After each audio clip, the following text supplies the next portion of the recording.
Absolument. Mais de quoi tu veux parler? De Colin? Non, de trip à trois. De joke de trip à trois. OK. C'est Mais juste... t'as introduit un autre invité au podcast comme ça, non? Ouais, c'est Il me ça. semble que j'ai déjà entendu ça. Mais C'est faut que ça, puis- j'arrête. Puis c'est pour ça que là, j'interviens, parce que ça suffit, de un. Puis pourquoi ça suffit? Parce que, comme dans ma jeunesse, j'ai été placière dans une salle de spectacle qui s'appelle la salle André-Mathieu. Et j'ai vu beaucoup de shows d'humour grâce à ça. Je voulais pas dire à cause, mais bien grâce à ça. Mais C'était le souhait d'André Mathieu. Hein? oui, Les shows d'humour. C'est ça qu'il voulait. ils ont nommé la salle André-Mathieu Oui. pour ça, oui. Et puis, donc, en voyant beaucoup de spectacles d'humour, je voyais beaucoup... dans cette période-là, c'était... Là, je me souviens pas en quelle année j'ai commencé à travailler là peut-être 2006, 2008, je me souviens plus trop. Puis, il y avait beaucoup de jokes de trip à trois dans les shows d'humour québécois. Puis, un moment donné, c'était devenu un running gag entre nous, la gang de placiers, de se dire, là, est-ce que tous les humoristes pourraient juste faire un trip à trois puis arrêter de nous en parler? Revenez-en. Mais parce qu'à l'époque, c'était Revenez-en. super edgy. Mais il y a tout le temps des Oui. affaires comme ça. Il y a une période où il y avait tout le temps des gags de kicker dans la gorge ou Ouais. de blabla. Puis je sais pas qui le fait en premier puis pourquoi ça se répand autant, mais que ça devient un go-to super facile. Là. Ben, là, c'est pas non seulement devenu un go-to, c'est devenu un film il y a une couple d'années. J'en revenais pas quand le film est sorti, j'étais comme... La quintessence de la joke du trip à trois. Impossible. On travaille dessus depuis 95. Le film Trip à trois. Enfin, là, on a pris toutes les meilleures jokes de tout le monde. On a mis ça dans un film. Oh, fait que, ouais, chouette à tous les humoristes de sortir Bien ça en fond. de leur corps. Qui commencent à avoir des érections régulièrement, puis ensuite, ils vont faire les trip à trois. Tu me dis que les humoristes n'ont pas d'érection régulièrement. Non! J'ai entendu dire qu'il y a beaucoup de... T'as entendu dire qui? Un gars m'a venu m'a dit ça. Colin? Pas Colin, il bande. Colin, il bande fort, puis bien, puis au bon moment. OK. Ah, ben les érections Comment à tu sais Colin. ça? Il te Tout le l'a temps dit, timé. ou- Tout le temps timé. C'est tout son matériel. Il y a 20 minutes sur ses érections. Non, non. Ouais, j'allais dire émotion au lieu d'érection. Mais Tellement un c'est beau relié. lapsus. C'est relié. Ouais. Oui, ben, il y a de la il y a un humoriste une fois qui m'a dit qu'il faisait de la dysfonction Fait érectile. qu'un humoriste, fait que là, d'après ça, t'as dit, là, les Ouais, humoristes t'as un bandent échantillon pas. vraiment Hein. petit. Mais je suis humoriste, hein. Je reste... Fait que toi aussi, tu bandes pas des fois? ben, mettons, je bande pas. Avec toi, je bande, mais je Ouais. bande pas, mettons, à l'épicerie. Fait que J'aimerais aussi qu'il y ait une recherche, voir si les humoristes ont plus de dysfonction érectile que les hommes en général, Ouais. les hommes humoristes. Puis ça, je suis sûr que ça se pourrait.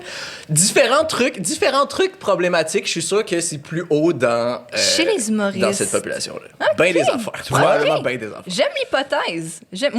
Moi, je suis ouverte à toutes les hypothèses, comme Oui, toutes les hypothèses. Concernant les hommes et leur auditeurs sexualité. récurrents commencent à le savoir. Mais ouais, OK. Je sais pas. Je me porte pas volontaire pour faire La recherche en tant que telle. Si quelqu'un veut la faire puis nous communiquer les résultats, on en parlera ultérieurement à cette émission. L'humoriste qui t'a parlé de ça, c'est un humoriste qui a un podcast lui-même? Non, je veux pas le dire. Non, je Mais veux pas il y a un bit là-dessus, me semble. Mais je suis pas sûr, fait que je vais pas le dire non plus. Mais Non, lui, c'est qu'il il éjacule vite. non, ça c'est... C'est un autre. On parle pas du même, mais je sais de qui tu parles. Oh, mais j'ai pas le temps! On se mélange entre humoristes qui disent sur scène qui ont des problèmes avec leur pénis. Seigneur! Seigneur! OK. Être blanc hétérosexuel, c'est rough. Là, tout le monde sait que c'est pas Anthony Cavana le gars qui bande pas. Là.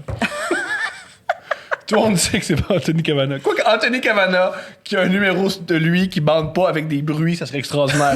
Après, il mime son pénis qui bande pas, puis c'est comme les trucs... c'est comme les sentinelles de l'air. Yo, Anthony, écris ça! Écris ça, vole-nous le matériel, vas-y! C'est Anthony Cavana qui avait le bit des sentinelles de l'air? Oui. Ouais, c'est ça. Oui. Ah, je suis content.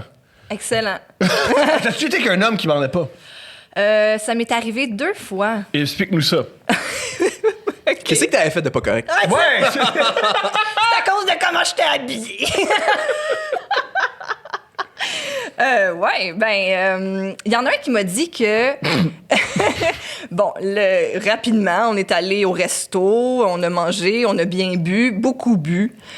Fait que, il m'a dit que c'était un peu à cause de ça, mais aussi qu'il y avait une dépendance à la pornographie. Il t'a glissé ça comme Ouais. ça.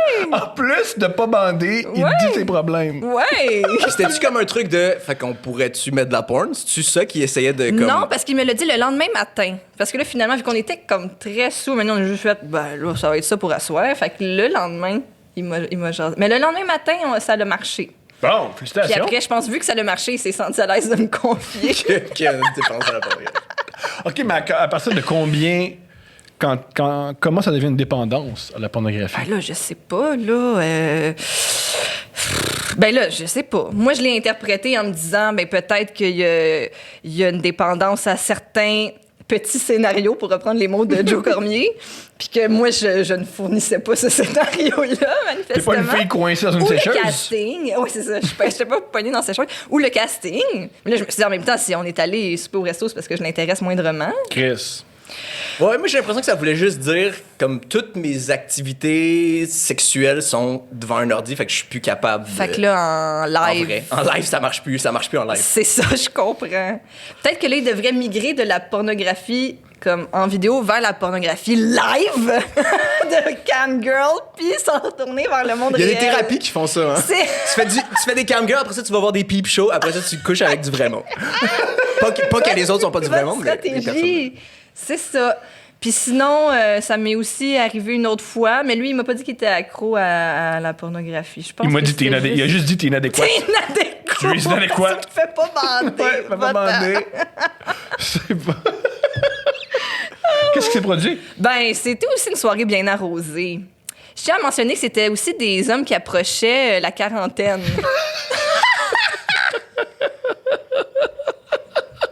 Ah, je dis ça, je dis rien. Mais... Ben oui! je sais pas. Non, je veux pas. Tu veux pas, mais c'est ça pareil. C'est ça pareil. Moi, qui sent mal, pourquoi pas? Ben, c'est une démarche scientifique, fait que les données sont importantes. C'est Fait que vrai. ça, c'est une donnée. C'était aussi des hommes blancs. Fait que ça rejoint ce que tu dis. Yes. Moi, pardon, Colin puis moi, on bande tout le temps. Ben, vous avez des big dick energy.